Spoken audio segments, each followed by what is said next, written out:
It is so good to be with you in my kitchen again today. We're going to make something that's going to make you, I promise, the absolute hero the next time you go on some wilderness adventure with your family and one of the kids gets into poison ivy, or someone gets stung by a bee, perhaps someone scrapes their knee or even breaks a bone. You are going to have a salve that gives instant comfort and exceptional anti-inflammatory and healing properties that's going to make everybody love you all the more. And the surprising thing about this, it's only 4 ingredients. We're going to whip them up together here in just a minute, but you probably already have all of them on hand between your yard and your kitchen. Don't go away.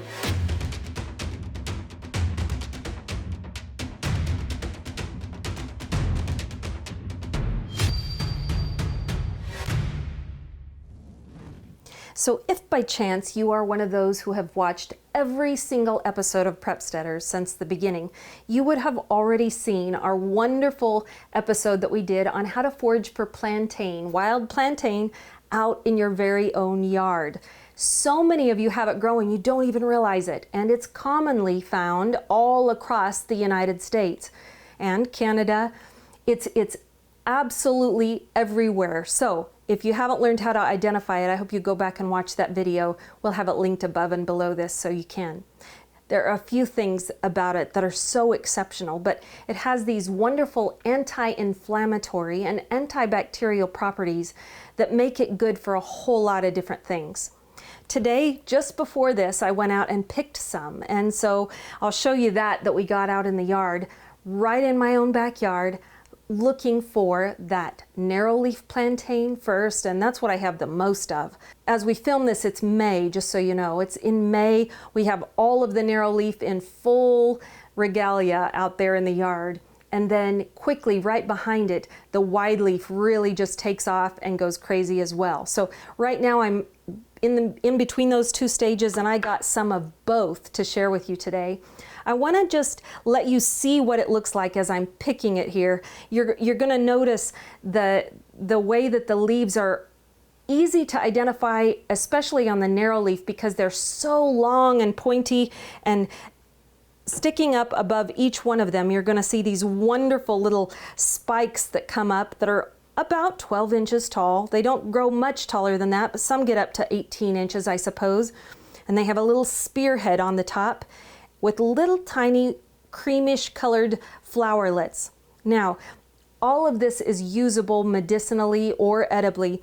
Let me say at the top of these little spears, you're going to have some tiny seeds that are edible and can be used if they're ground up to be added as a flower extender in an emergency. You might want to just keep that in the back of your head, but I will tell you they are absolutely horrible to try and harvest. So I haven't really messed with the seeds very much. I'm just glad to have that knowledge. What we are after today are these wonderful leaves, the narrow leaves like we've just seen, and also these wide leaf or broadleaf plantain. One of the easy ways to identify them is if you turn them over, you can notice that on the back they have 1, 2, 3, 4, 5 large veins that make up their structure in that wonderful kind of ruffly, rounded plant leaf that you see. And it kind of stands out. Once you've started to recognize it, you'll notice, oh, yes, it's very different and distinct from all the other things that you have growing around your yard.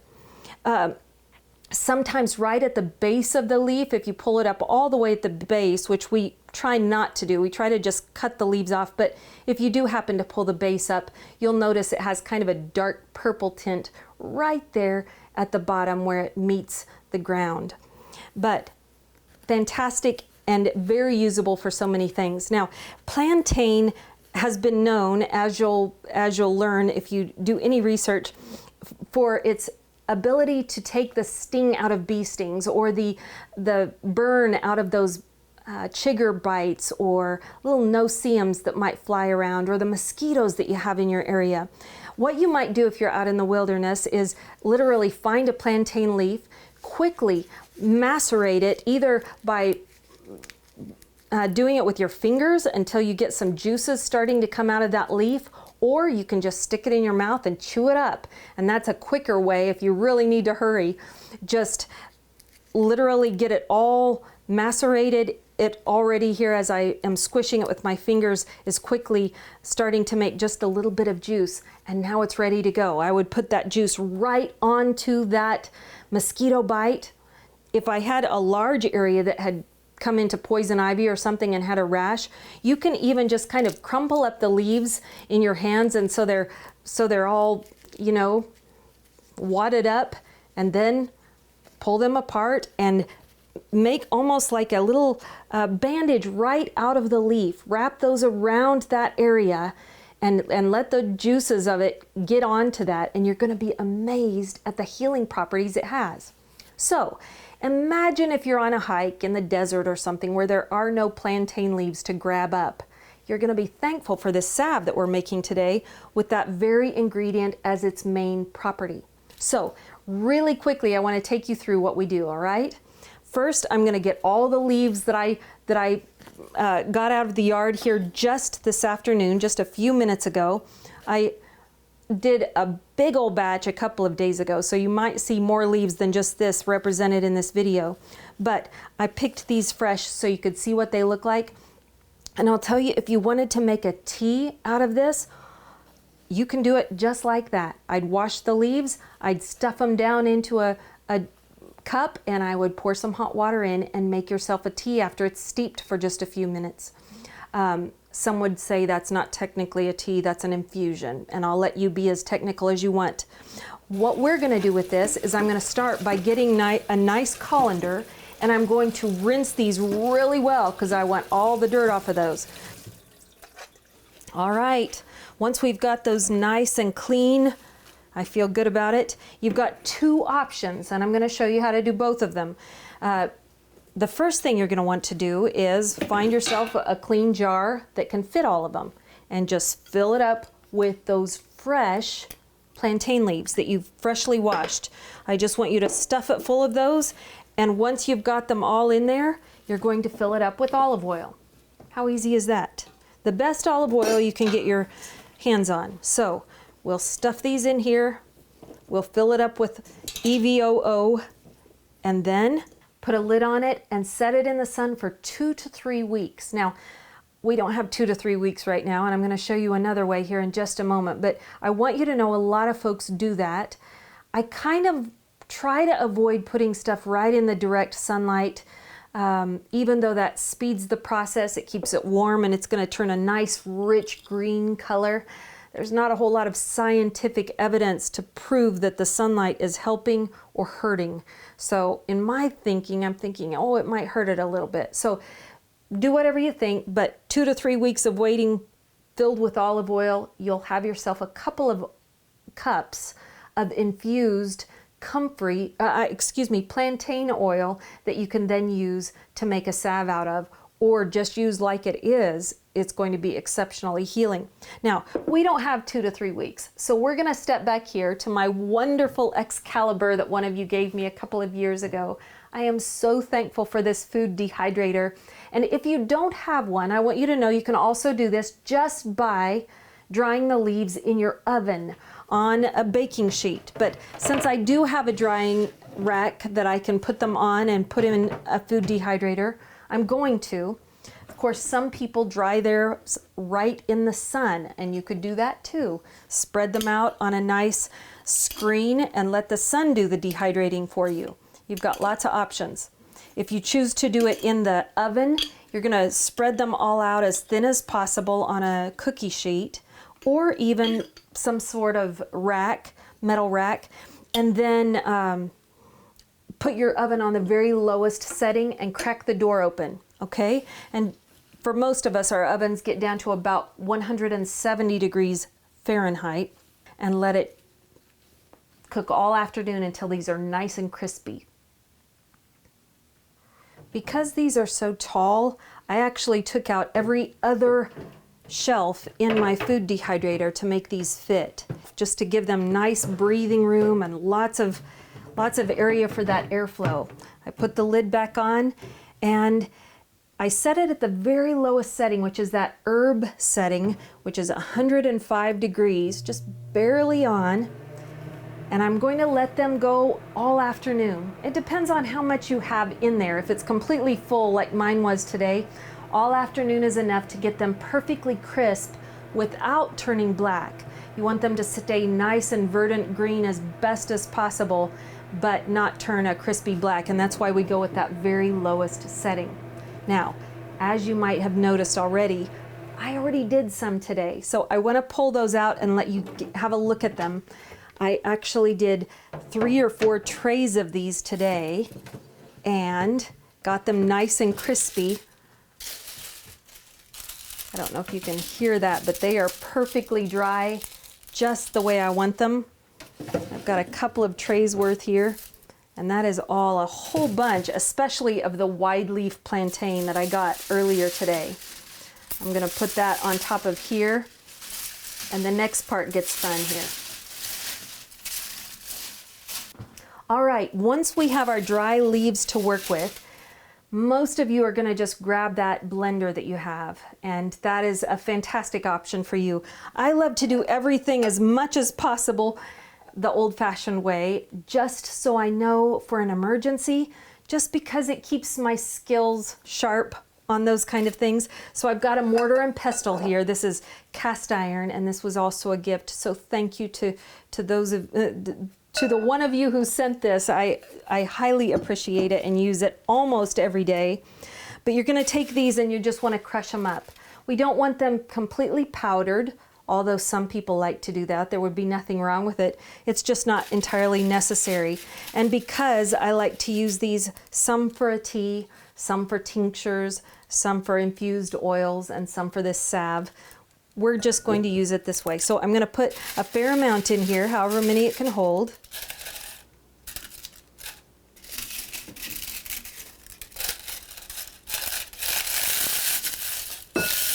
Whoops.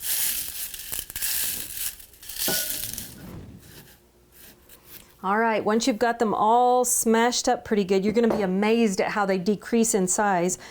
But you're going to want to come up with 8 ounces worth if you were to weigh these, or of course that's going to equal 1 cup. So if you've got a little measuring cup, you could use that, or you could use a little scale that's going to actually weigh it for you. Some people like to take out the sticks that are kind of that pithy part, the middle of that leaf that once they get big, they kind of have a pithy middle, and it's okay if you want to take those out. It's okay if you want to leave them. Either way. A lot of people take them out. I just usually leave them. What I'm going to do is find an old pot that I don't use for cooking really anymore, but is nice and clean and is going to do well for this. This antique enamelware is going to be perfect for making kind of a double boiler of this. So my 8 ounces of crushed leaves I'm going to put in there, and I'm going to add to that 8 ounces of that olive oil. And I've already got heating over here, a wonderful little lower half of that. But I want you to come look at this as we pour a cup worth, so we'll have equal parts of both, and we'll just stir them together and let them sit and kind of infuse over a low heat for about 3 hours if we can wait that long. And usually if I can get a bamboo skewer, I use these for so many things. They make a perfect stir stick because I can always throw them away later if I need to. It's best if you could give it maybe 3 hours of just having that slow, low heat. Make sure you don't run out of water in that lower pan. All right, well, we'll give this time on its own, have a little private time to just steep and do its thing. I want to take you over here and show you something that I think makes this absolutely exceptional. There are a lot of folks that will make a plantain salve just for those bug bites and bee stings that we talked about, and any kind of poison ivy. All of that is taken and comforted by the plantain. But one of the most miraculous, and I truly mean this, one of the most miraculous things that grows in the wild is comfrey. And it is so incredible, I can't tell you all of its properties. We'll dedicate a whole episode just to it in the future. But I like to add that with it. So we've got the 4 ingredients of the olive oil, the plantain, the comfrey, and the beeswax. And the optional 5th ingredient would be any of those essential oils that we might add at the very end. But let me just tell you a smidgen about Comfrey right now, just to get you excited about it as I am. Comfrey is a giant leaf that you're going to find out in a lot of areas that kind of have some shade or lots of water. It's exceptional because one of its first names was knitbone, K-N-I-T, bone, because it is one of the only wild medicinals that has actually been recorded to help heal bones. Can you even believe that?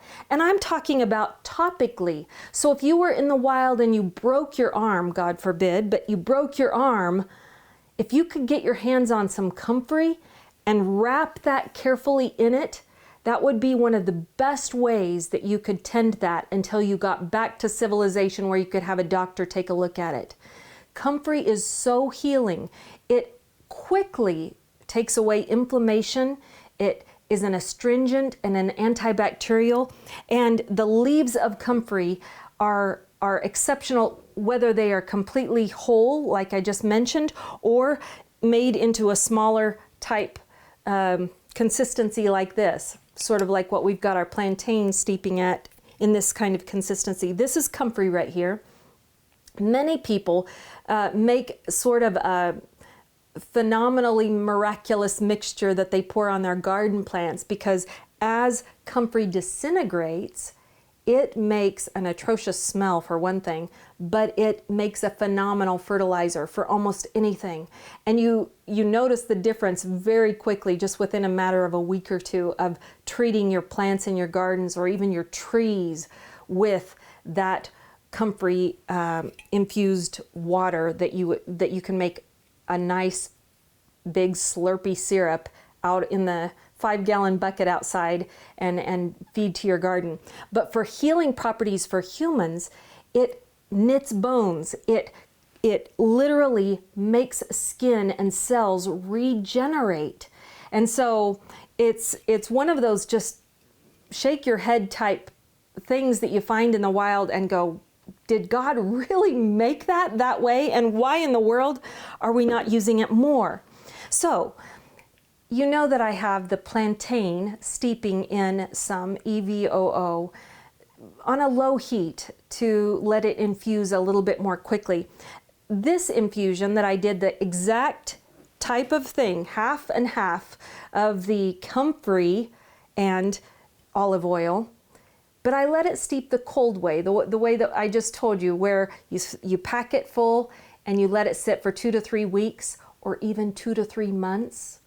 You can let it steep that long, and then I did a double infusion. And what that means is that you strain off all of it and pack it with fresh Comfrey leaves and let it go through that whole process a second time.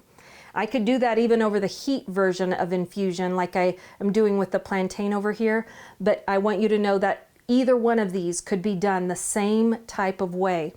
This though, I did the cold, long version. It's sat for several months now and it is ready to be used. So in our recipe today, what we're going to do is take the Comfrey oil, I'll strain it out just like I'm going to strain the plantain oil. We're going to put equal parts of those together, and we're going to mix them with just enough beeswax by weight. This is when we want to be a little bit more particular, but to make a good solid salve. Now, in the past, I've made one that was semi-solid. This one is one of my last batches. And yes, it's very waxy. I can rub my finger into it. I can dig my nail into it, and it makes a nice creamy mixture that is very soothing. A lot of people like to use this for healing any kind of skin wounds, but even as a massage for your back or whatever. It's very healing to your skin, but all those layers below the skin. So a lot of people use it for that. But this is not what I would consider this version that I made.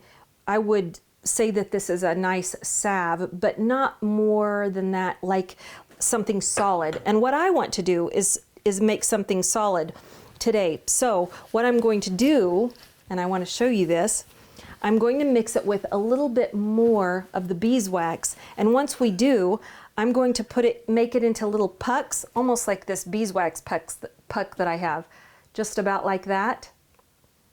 And then I'll package it in these tins that have a nice screw top lid. You can get these on Amazon or at your local stores around. I know Walmart can order them. Make sure you get the kind that screw shut, because in the event that you were out where it does get really, really super hot for a long period of time, and if you don't have enough beeswax in it, it will melt. You'll be really thankful that you got the kind that had the tight closing on it, not just one of those caps that kind of pops shut.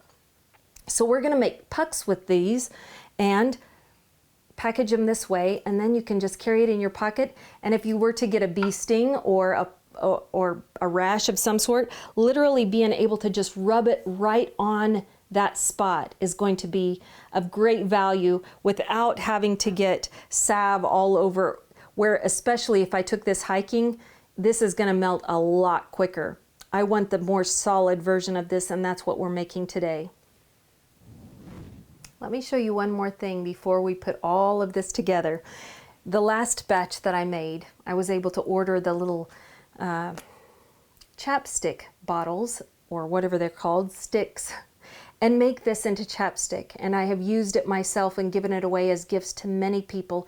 It's exceptionally soothing for your lips, but also it's fantastic for application just like that when you need it for a mosquito bite or such. So you might order yourself some of those. You get a little squeezy dropper to put it in, because it doesn't take very much to fill that up, and it dries quickly, and then you've got yourself your own chapstick. Today what we're going to be using is a mold that I got off of Amazon that is just this nice silicone mold.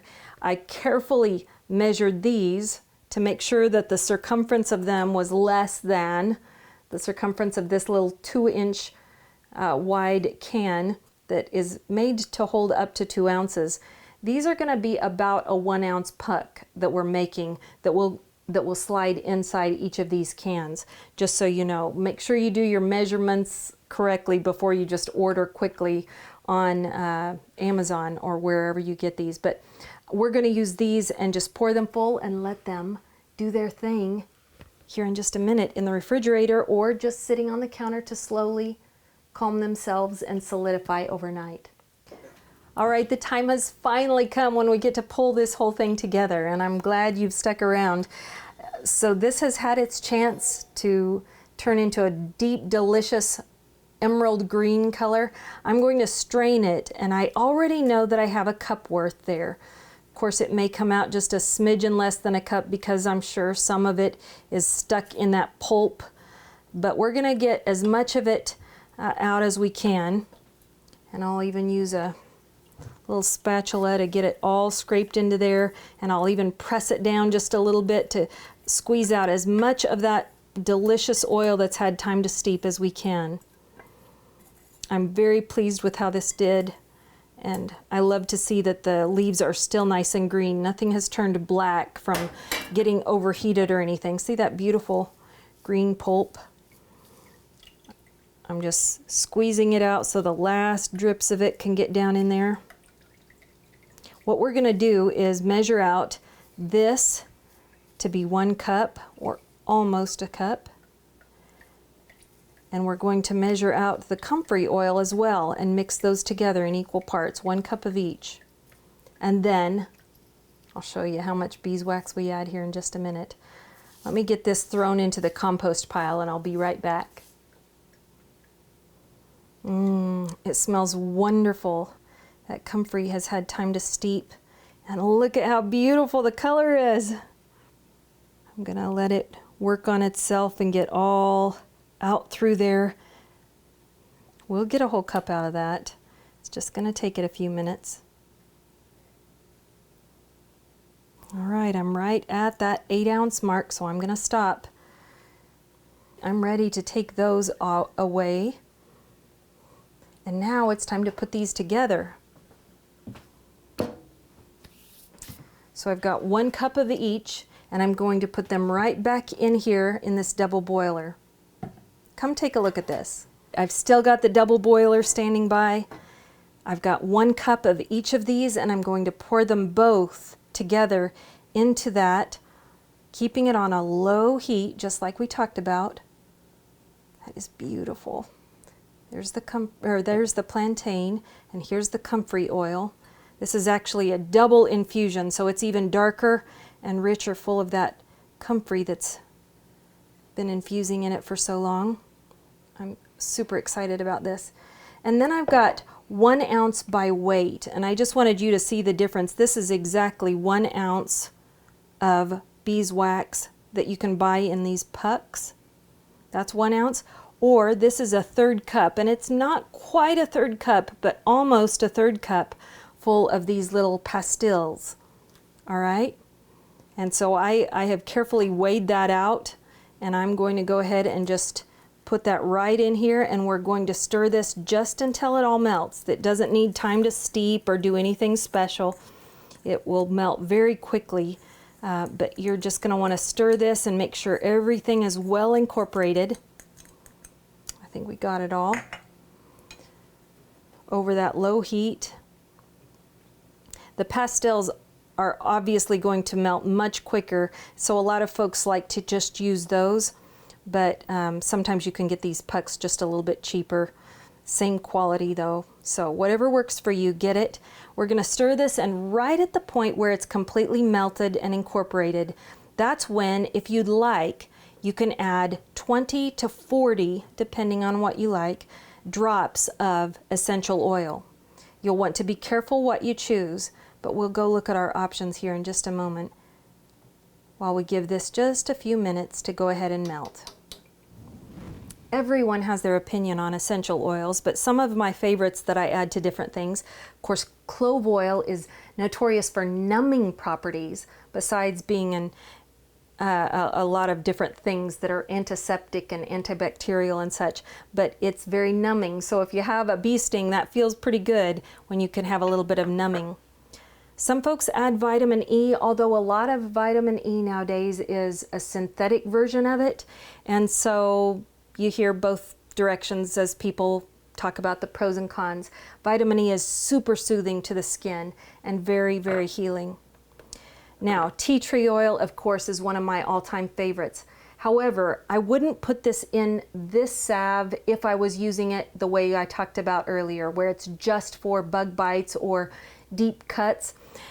Tea tree oil is great, but it's going to kind of feel like you were putting a little turpentine in there, and it will do good things, but it might be just a little bit hurtful where you're wanting all comfort right now. So tea tree oil is excellent. You might use it if you were making this to use for some specific purposes for skin health and healing. But like, for instance, I did put it in my chapstick version. I do like just a little bit of tea tree oil for that, but not a huge amount.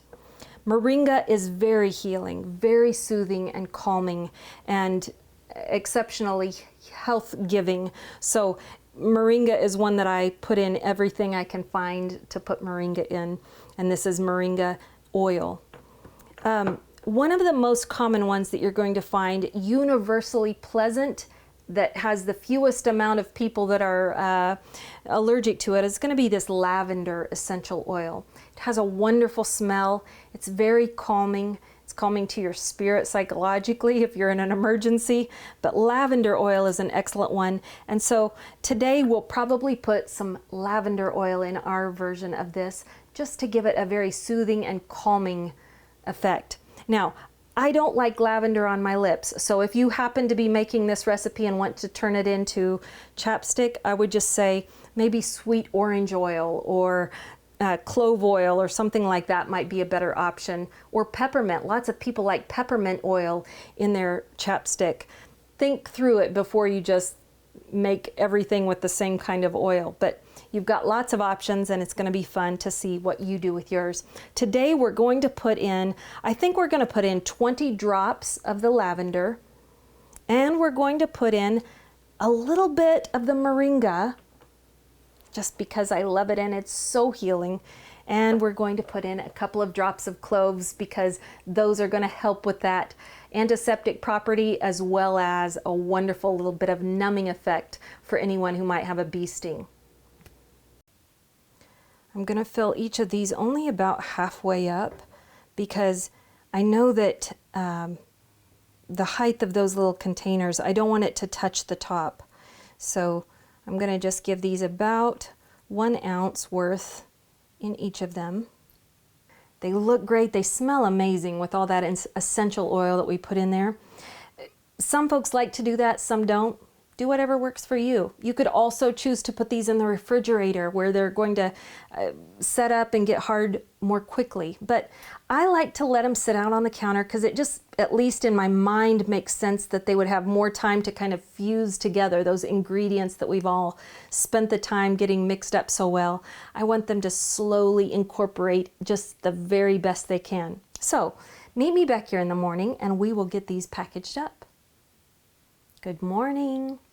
I hope you are enjoying your first morning cup of coffee while I am delighting in how well these turned out. I let them sit overnight, and in reality, I probably just needed about 2 or 3 hours for them to set up nice and stiff.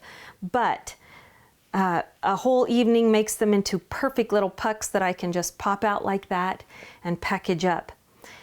I'm putting them in here, and I love that they have just a little kind of gasket right there in the top that's going to be a buffer between whatever you put inside and that top of that lid. These are 2-inch containers, and if I was doing this correctly, I would put on some latex gloves or some sort of gloves, just so there's no chance of any kind of fingerprints on these, because I really want to be able to give them as gifts. These turned out perfect though. They fit into their little tins perfectly. I screwed on and you can hear it rattle in there. If I needed it, let me just show you this. If I needed it out on the trail, I can just pop that out and easily apply it to a wound or something like that, just like that, and pop it right back in and use it again later. And I can tell you that's an invaluable way to carry this little bit of goodness. Now, let me also say, if you want to do it the simple way, the easier way, you can always just fill little jars like I have done in the past, and that works just fine. Holds quite a bit in that little jar right there, but you could easily do it that way. Or if you want to get fancy, you could order on Amazon or from some wholesaler the little tubes to make it into chapstick that you can carry with you, and this is fantastic to use as a chapstick as well. So I just want to make sure you're aware of that. I am loving this tin idea. I'm going to go ahead and fill these all the way up, and I'll meet you back here in just a minute once I have them filled with my little pucks. All right, there you have it. Our simple little recipe for Comfrey and Joy salve, as I call it. I'm actually going to sell a lot of this and give away free samples to a bunch of folks at the Homestead Festival down in Columbia, Tennessee, at the Hardison Mill Homestead Festival. I know you'll probably see this episode later after that's passed, but just in case you are there, I sure hope you would say hello to us at our PREPSTEADERS booth. All right. Thank you for joining us today. Thank you for letting us share this little recipe. I hope that you will share it with someone you love and visit us again next week.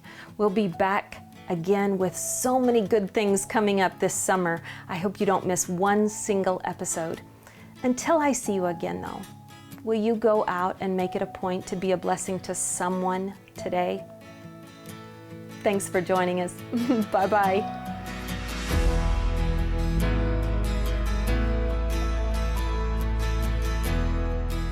Will you let me share a scripture with you before you go?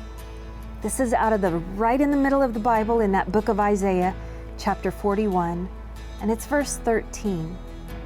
It's the Lord speaking, and he says, "For I, the Lord your God, hold your right hand.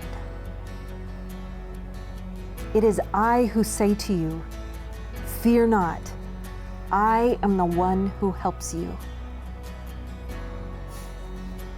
It's getting dark out there.